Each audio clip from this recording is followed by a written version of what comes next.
My name is Randy Camardelle, and I'm the CEO of Inserve Mechanical Integrity Group. So a little bit about us. We work as a representative to our clients, usually in the selection and implementation of risk-based inspection software solutions. So primarily in asset performance management. So we also, we execute the results of the RBI to our customers. We provide the necessary inspection, evaluation, analysis that's needed to know if our clients' assets are safe to operate. So in this discussion, I'm going to talk about a recent implementation that we performed for a pharmaceutical client of ours. And we're going to be entering into, this will be the 4th year of service with that client. So we're going to talk in this next slide about the journey in the digital age. So, So digital transformation has come a long way from steam to electric, IT, automation. And today's technologies, they're integrating at a fast pace.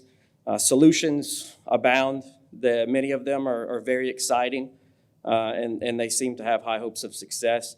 But listening to, during this forum, listening to some of the other users, it's evident that many of us are on the right path in figuring out our way of dealing with things. And in many ways, the struggles are familiar. The challenges that we face on the ground in the plants, which is where I live, implementing these strategies and technologies, they do take some resilience and determination to overcome. And but it can be done. One thing for sure is that the speed at which we're moving and the impact of the improvements in many ways are unprecedented. So we're seeing a lot of really cool things. So what is IT/OT Convergence about? For us, it's bringing together existing information into a usable and consumable format that's easily accessible and relatable to our end users. It's about the completeness of this information.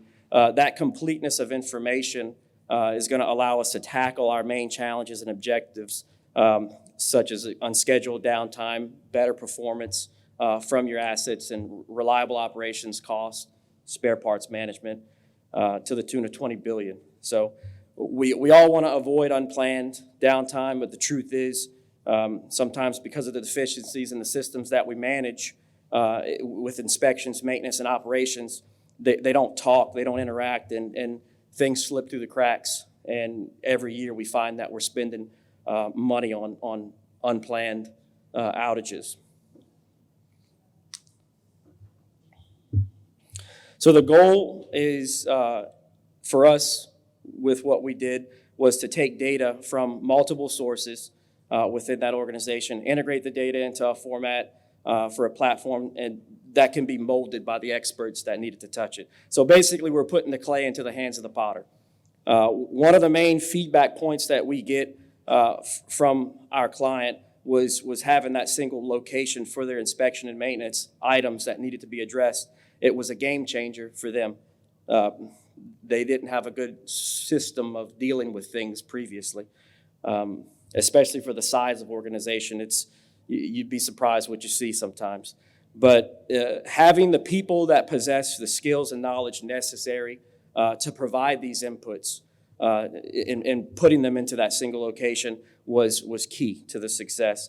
And having the tools, one of which we call the event manager in the software that we use, which is Lloyd's Register All Assets, it allows us to take direct action on the inspection findings or even the findings from maintenance and operations as they do their rounds in the field.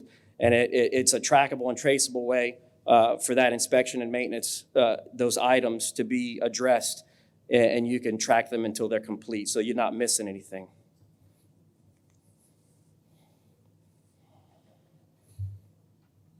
So from our perspective in this process with risk is to evaluate the risk and realize it.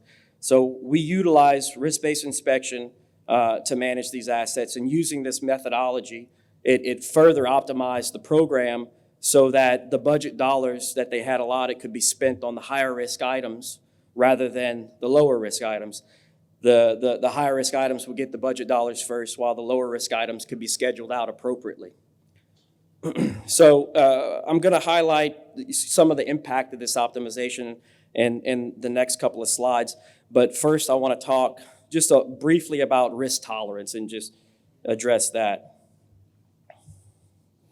So what risk is acceptable? This is a question that we ask whenever we implement this. We have to know what is the tolerance, what is the line in the sand? At what point do you draw that line? Is it a 30% drop in share price? How many millions in production loss? There's some latitude of movement when it comes to financials. We can accept some of that risk. But what about fatalities? None. Obviously none. It's no brainer. But we sit in these meetings and we discuss a particular asset or a group of assets and trying to determine how long can we run before we need to shut down, before we need to address the issues that we know exist, or maybe look for issues that we think may exist. How do you quantify and put into perspective your risk? What if we were able to quantify, just an example, just throwing some stuff out there, 10%. There's a 10% chance of a fatality in a given amount of time. How do you put that in perspective? Where do you draw the line? Perspective's a big thing. 10%, you're at the restaurant, 10% to your waitress or waiter. You could probably do a little better than that, But if anybody's following the Johnny Depp, 10% of a finger, maybe too much. I guess I'm the only one with Facebook.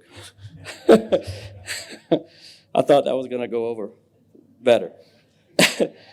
But the answer is that you need good people. You need qualified people, and you need a team who can quantify this risk, put it into perspective, so that our clients can make the right choices. So just to get into the fun part of this slideshow is to talk a little bit about how this implementation actually came about. How did it work out for us? So I'm gonna talk about this implementation that we did. Like I said, we used Lloyd's Register's All Asset Solution risk-based module. I gotta hit the slide in two different places. So our customer, this particular customer is one of the largest global pharmaceutical manufacturing companies. Together, we implemented this RBI.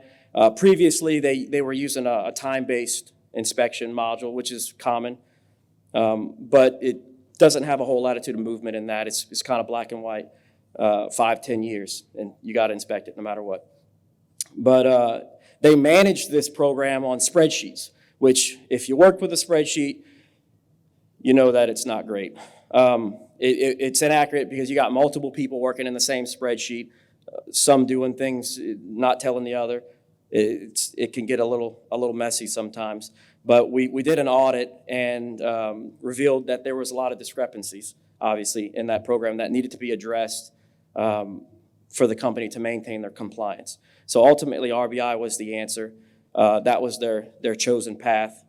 So what All Assets did for us for this company was it combined the compliance, reliability, and maintenance into a single tool, and it helped us utilize this tool across all the processing units.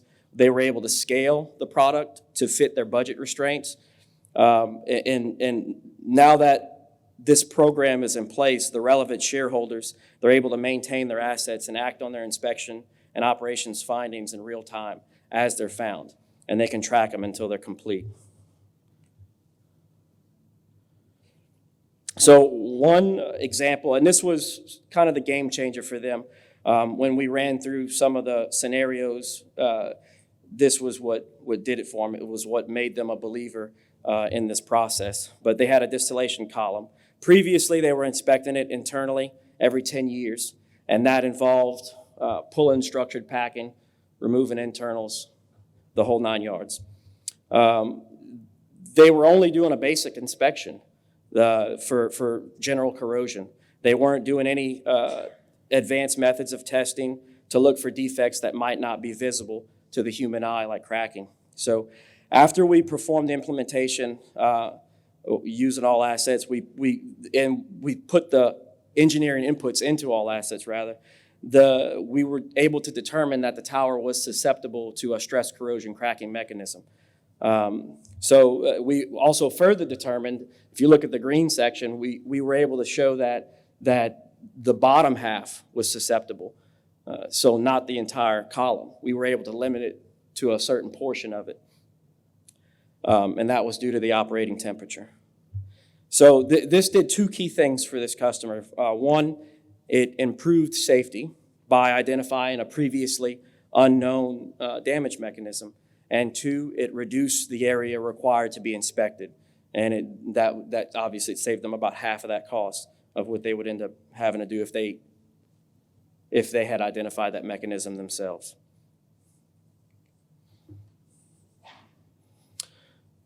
So they had three things to say about the process. And one was to optimize their program. The RBI, instead of time-based, was the future of their site. So that initiative, it required implementation of RBI, and they recognized that they needed that team to implement and integrate. The second was having the ability to schedule fewer inspections was a huge benefit. It made it easier to coordinate with their planners and maintenance techs. 1 to 2 days of inspections versus 5 to 7 made a huge impact for them. And also because we were able to qualify some of their assets for on-stream, they were able to avoid a little bit of downtime there too. So we were able to save a little bit in those areas. The software aspect of the RBI program was a huge help in terms of organizing the inspections due not having to manually check and update spreadsheets and to coordinate those upcoming inspections. It saved them a lot of their sanity.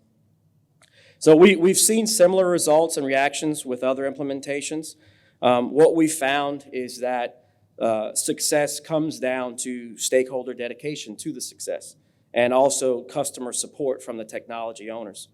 So with the desire to succeed and the support to overcome challenges, we found that the likelihood of success for implementing this, it dramatically increases.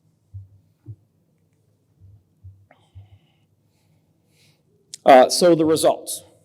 Using the software, we were able to implement this program and improve costs, improve safety.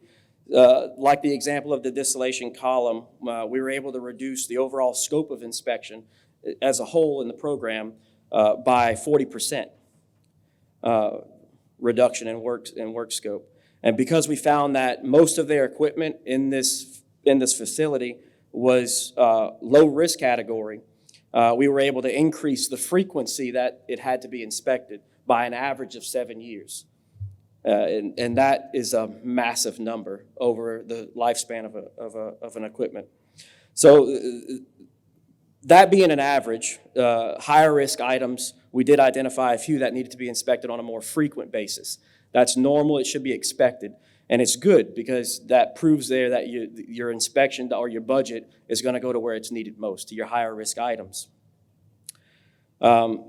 So after this evaluation, after we analyzed everything and we ran the numbers, we figured out that we were able to save them 48%, around 48% reduction in cost overall. Now that's a big number. We don't usually see that number. This particular client was so positively affected because they were so far behind. Usually it's around 30-35%, which is still significant numbers. So very good. They were very happy. We're in the 4th year of this, and they're not slowing down. We're moving towards implementing in other parts of their plant. We're actually looking right now to train more of their people so that they can be more involved. They want to train more of their operators. They want to train more of their maintenance people so that more people can be into the software and they can get more out of it.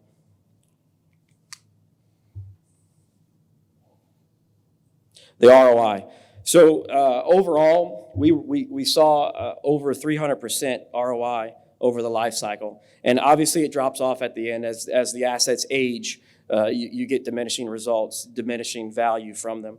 But you can see in the first column there that they realized an ROI immediately. The money that they spent to implement this program was returned to them within, I think, a year and a half. So it didn't take long. The increase over the years was significant as well. So it was a dramatic increase.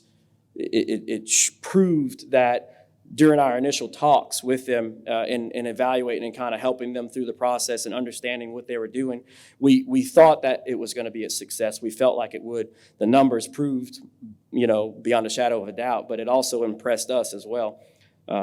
It was just a really good program. It's kind of a cherry pick for us, but it's good, and it's been repeatable over several different industries, not just pharmaceuticals, oil and gas, chemical, fertilizer. So we've done this multiple times, and it's for the most part always a success.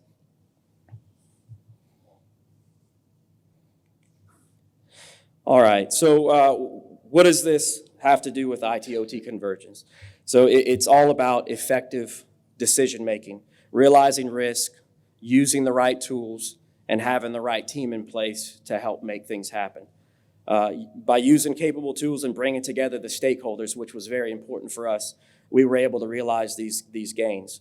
And I think that it was something that they appreciated. I think that they saw the vision in the beginning. They saw that they needed to be on board, and they proved that they stuck it out, and it worked. But that's the end of my presentation. I think I'm early. Oh, I'm late. Well, thank you. Let's go see SeaWorld.